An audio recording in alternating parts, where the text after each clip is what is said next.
welcome back to my channel, guys. I'm so glad to be back on here talking to y'all today. We are going to be talking about self-care. We are going to be talking about where it comes from and just a whole bunch of shit. Like, I don't write any of this stuff down. It's kind of free-handed.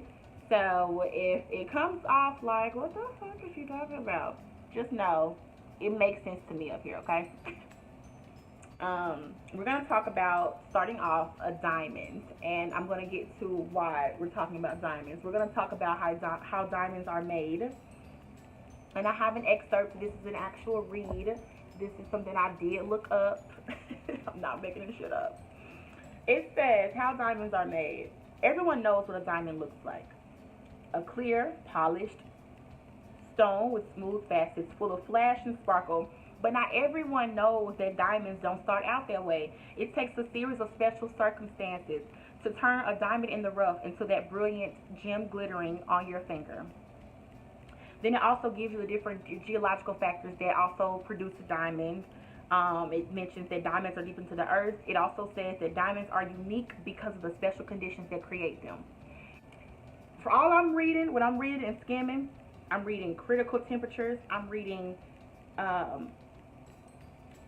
temperatures reaching 2200 degrees Fahrenheit and up to 725,000 pounds of pressure per square inch to make a diamond. Y'all, do you not know what that means? That means that it is critical to go through a lot. It's critical to go, everything that you're going through now, it's critical that you go through it, because you have to realize that you are going to come out shining and glistening and glowing and looking beautiful and radiant, because you went through this immense amount of pressure and you made it out. But that's what you're supposed to go through, because God doesn't make no mistakes. You're a diamond. You may be a diamond in the rough, but you are a diamond nonetheless. You may be an unpolished diamond, but you are a diamond nonetheless. You may be a dull diamond, but you are a diamond nonetheless. Small diamond, big diamond, cluster diamond, whatever the hell kind of diamond that you are that. And you got to that point because you went through this pressure. 2200 degrees Fahrenheit and up to 725,000 pounds of pressure per square inch to make a diamond. A single diamond. Look at yourself like you a diamond right now. Think about all the things that you've been through in life. Think about every aspect. Every time something knocked you down. Every time somebody told you wasn't good enough. Every time your finances was messed up. Every time somebody left you high and dry. Every time somebody lied on you, cheated on you, broke your heart, smacked you in the face, whatever. All that shit you went through. All that pressure that you've gone through up until today's standpoint is the makings of a diamond. You will come out just fine.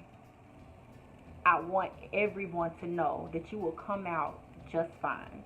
I am telling myself that as well. I'm not just saying this shit because I just think it sounds good. I'm saying this shit because I believe it. Every time I go through something, I always try to figure out, why the hell, why did that just happen to me? How could that happen to me? The simplest of things, like, everything seems like it's going good. Next thing you know, kerplunk, bullshit. Kerplunkety plunk, more bullshit. I mean, damn. It's kind of like I can't catch a break.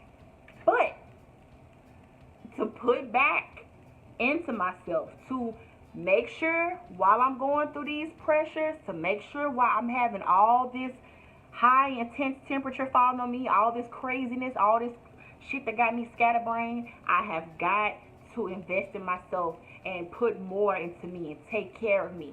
That's what self-care is. While you're going through shit, don't neglect you. Don't forget to take care of you, and don't neglect yourself. That doesn't mean be a selfish little asshole, because some of y'all is some selfish little assholes, and all you think about is yourself, and you don't think about nobody else when you're making these dumbass decisions and not thinking about how it's going to affect other people. That ain't what self-care is. That's what a selfish little asshole is. So don't get it twisted, what I'm trying to say. Self-care is doing things that make you happy when you have to take a break from reality and take care of your damn self. When you gotta, shit. You know what? I need to spend some time with myself today. Cancel all my plans. Cancel all this bullshit. cancel all this heartbreak, cancel all these tears, cancel all this shit right now. I need to take care of me. That's what self-care is. Like, pamper yourself. It don't even have to be something that you spend a whole bunch of money on. Pampering yourself could be sit your ass in the tub, light a candle, go to Dollar Tree, get you some candles. I done told y'all a long time ago, Walmart got some wine for $2.96, and you can get as high as to 13% alcohol percentage level. I'm just saying. So get lit in the tub, just don't die and drown, because I want that shit coming back to me. But spot date your damn self. You don't have to go out. You don't have to have a lot of money for self-care. That's the beauty in it, because you ain't trying to impress nobody. You're just trying to make sure you good, right? Like, it's been times where, you know, I've wanted to do something, and I'm thinking, nah, I can't do it because I gotta watch Preston, or nah, I gotta go home. It's kind of like, what the fuck am I going home for? Preston got another parent in this household, you know, or let me take care of me, because I need a moment. I need a minute to get my shit together, because the way my mind's set up, it's only about five more seconds before I start popping like goddamn pop rocks. So I need to take some time to myself. And you also practice self-care to avoid, like, combustibles. You need to take care of your damn self. Last year I went into a state, which I'm gonna say this loudly, I went into a state of depression, and I had no idea where it came from. It was just simple life shit. It was like somebody had a remote control, and they little trifling asses was pressing rewind and pressing play on the bad parts of my life. And I just kept, it's like I kept reliving those moments, and I would have dreams about them, or I would just randomly zone out and start thinking about all the bad shit. And then, like, I would start doubting myself. I would start, you know, listening to that small little voice of self-doubt and fear and negativity. And the more I listened to it, I focused in on it. So I started giving power to the negative side. And that shit got louder and louder and louder and louder. And then it just turned into, like, that's all I thought about. Yeah, I didn't see no way out. I didn't see no positivity. It was things that was going on at the time, things that happened in the past, things I was worried about in my future, just all kinds of things, like just doing too much. You know what I'm saying? So it took a while for me to get out of that state. And I thank God that I finally got out of it, because it was not a good place. And being depressed doesn't even necessarily mean that you are suicidal, or that you're walking around here, can't eat, can't sleep, because guess what? I wasn't missing no meals. So it wasn't that. It was not that, okay? It was just like, I was listening to all the negative shit. And, you know, I eventually got out of it. And how I got out of it was I started to take control over my life. Mind control. Mind control. Mind control comes in many forms, and you can control your own mind before anybody else can. Can't anyone make you feel inferior without your consent? Nobody. Not even your damn self, alright? What you tell yourself, what you believe, you are your strongest critic, you are your strongest encouragement. So you choose which level of strength you're going to act on. Critic, encouragement. Critic, encouragement. Encouragement wins. And that's what I started to do. I started to tell myself, and it was like super corny at first. Like, it was really corny. I was like, you are awesome. You are amazing. You're beautiful. You are not a victim of your circumstances, Marge. You are so wonderful. You're a great mom. You're gonna get married one day. Don't you feel depressed about that shit. You're gonna be fine. He's gonna love your crazy ass. Like, I was super corny. Like, I had a big ass mirror, and like, I would tell myself this shit all the time. And it sounds corny, but you gotta shut them damn negative thoughts up one way or another. And they're not gonna cancel each other out. They're just gonna get louder and louder and louder, and on brings depression. So guess what? Get corny with it, okay? So now we are talking about the other self shit. like self-love and self-esteem and self-respect and, self-worth. Hello? Like, all these things that are involving yourself, that in order for you to be a better you have to have these components. You can't go anywhere in life without having any type of self-value, which means you value even the smallest part. As a person, I feel like I am worthy of love. I am worthy of friendship. I am worthy of happiness. I have value in my ability to be a good mom, my ability to be a great friend, my work ethic. I have value in my spirituality. Everything about me just exudes self-value and self-worth. And then let's not even talk about self-esteem, bitch, please. Don't let nobody talk shit about you and you sit up there and believe it. I need polishing myself once again. I'm a diamond that needs to be polished. I'm a very as you can tell, inappropriately spoken, loud,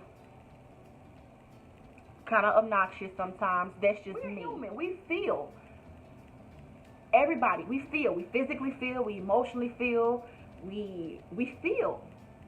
So for the people who act like nothing bothers them, like has gone through a lot or is going through some things and needs to take some time to themselves to make sure they're good before those negative experiences start to flow out and start to make you depressed or start to make you a hard person or make you just completely zone out and spaz out randomly because you haven't spent time with yourself.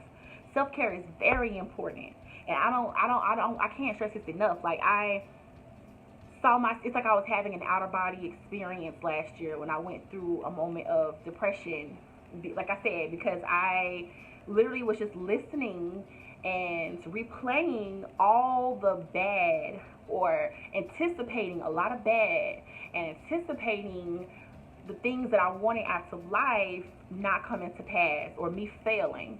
And have made it through the pressure, and you have come out dripping in lusciousness, dripping in beauty and success and happiness and faithfulness and thankfulness and just everything that you went through is for a reason. And don't think that you're going through this shit because, oh, well, it just happens. No, everything happens for a reason. Do some self-reflection and figure out why you are going through what you're going through. So, I'm going to leave you with this. 25 self-care tips for the body and soul. Stop overthinking. Accept what it is. Stop pushing. Be still. Stop comparing yourself to others. Create joyful rituals. Take actions that scare you. Cherish your friends. Know your strengths. Don't let people walk all over you. Stay away from negative people. Forgive yourself. Forgive others. Don't be a negative person. Don't live on social media. Allow yourself to feel whatever you're feeling. That's what I meant when I said go through the process. Allow yourself to feel. Don't block it out because it's real life and it's happening and you have to acknowledge that. Breathe deep. Embrace your imperfections. What the hell is this? Watch less TV. They're tripping. I need my ratchet TV. Unplug. Unplug. Unplug. I love this one. Create sacred spaces in your days or weeks when you unplug from everything. No emails, no internet, nothing. Like, we are turning into an ADD society where our attention span is so short, jumping from one aspect to the next. So get your control back, unplug regularly. So if you have to take about 30 minutes on a day, whatever you do, I know with me, on my way to work, I don't listen to music really unless I'm just like sleepy or whatever. I do a lot of self-reflecting. I drive an hour back, and I drive an hour to work and an hour back. So I do a lot of self-reflecting in the car. That is my unplug moment. I have unwinded. Shit, I always mess up a word. I have unplugged from the day, and I am just focusing on me and listening to my own thoughts. These are some good tips. These are some really good tips to go by. And all of these are ways to produce self-care. It doesn't really, like I said, it doesn't have to be you spending a lot of money. It's just you focusing in on you. You taking care of the parts of you that are weak, or the parts of you that need a little bit more love than the other. And I hope that I was able to help someone, and I really hope that I can get my shit together and go through this process, because it's hard, but I'm not going to give up, and I encourage you guys not to give up either, and to keep going, and to be happy, and to do everything that you can to stay away from negativity and just indulge in self-care. You are a diamond. I love you.